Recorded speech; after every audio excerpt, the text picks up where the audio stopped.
Good evening, dear viewers. Hope you are all fine. Thank you for continuing and supporting me in bringing up good videos. Today I have a new topic.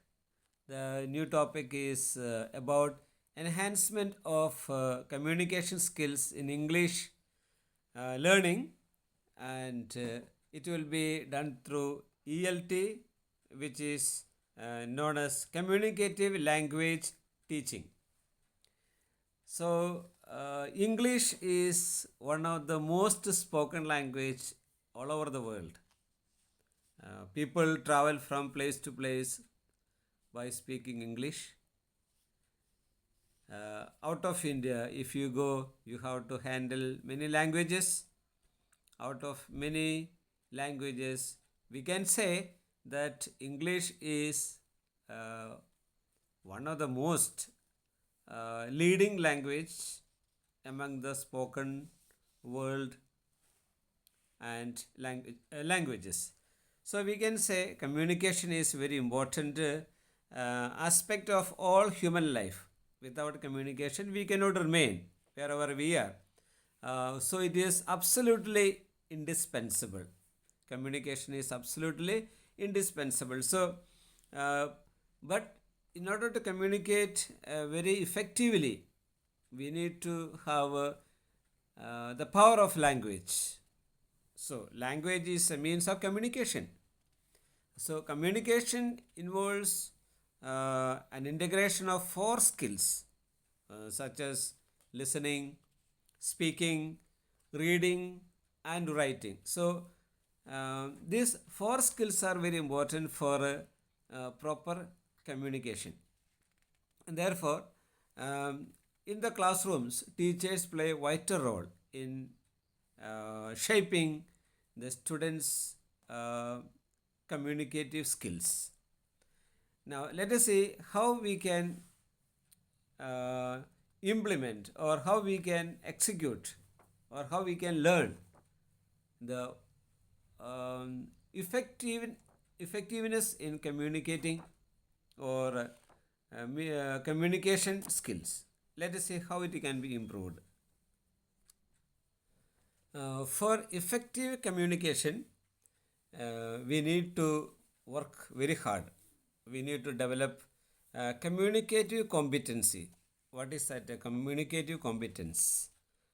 This is mostly developed by one of the leading English speaking person who is known as Hathaway. He speaks that knowing English means knowing how to communicate.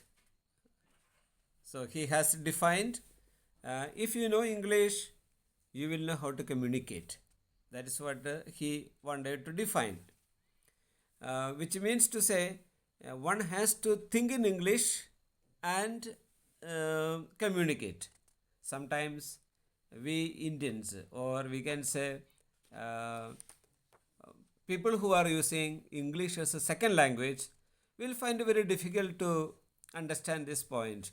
They think sometimes in their own local dialect and they try to translate what they think to write in English, and they take time and they make many grammatical errors.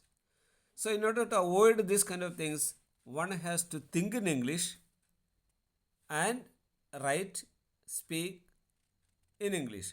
So, the easiest way to learn English is and learn English and to communicate in English is to think in English and reflect in English.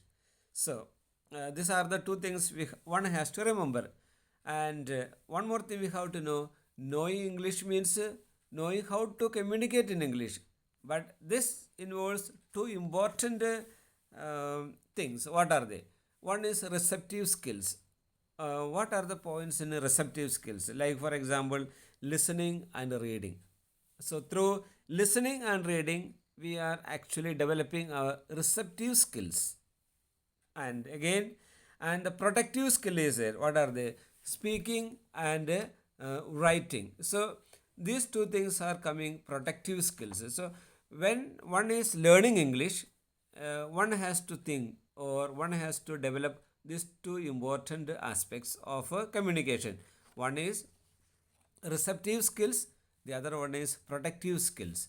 Receptive skills involves two things. One is listening and reading. Then the productive skill is referring to speaking and writing. And again, you have to remember that knowing English involves not only knowing or producing language correctly, but also using language appropriately for a particular purpose. So one has to uh, define for what purpose I am using English. So one has to define. Then only there will be effectiveness. Otherwise, there will be no effectiveness, and what will happen? We will be committing many mistakes, and there will be no confidence. So we need to think productive skill and also receptive skills simultaneously.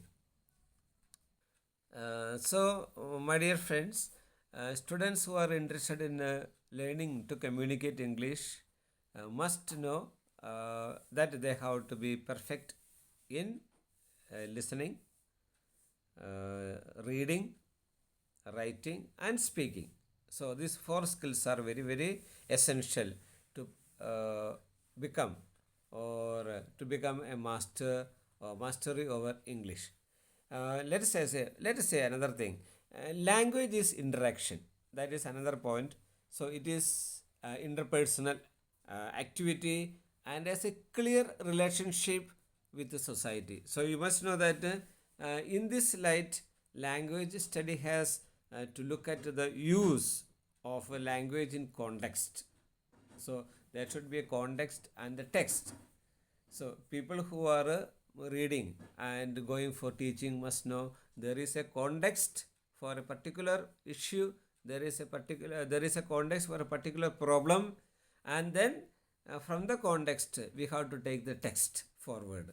Then you will see difference in the learning process. So teachers and students and those who are involved in the line of teaching must know that the first thing is context, then second thing is the text. Both will have to go together. If you forget the context, the text will have no value. And if you think only about the context, the text will have no effect. So one has to be very, very perfect in this, and we must try our level best to become better each day for speaking English. One thing we have to remember, language is interaction, which means it is an interaction, interpersonal activity, and has a clear relationship with the society. You want to communicate with the society, you want to be very flexible in the society, you can become, provided you have a context and the text. And one has to be broad minded, not individualistic. When we are individualistic, we cannot be open to all. We will not be able to accept all. We need to be broad minded, wide open heart. Then we will see difference in our interpersonal activity, who we are in the society, and who has got a clear relationship with the society. So my dear friends, let us try our level best to be open minded through communicative skills. Thank you. Have a nice day. Good night.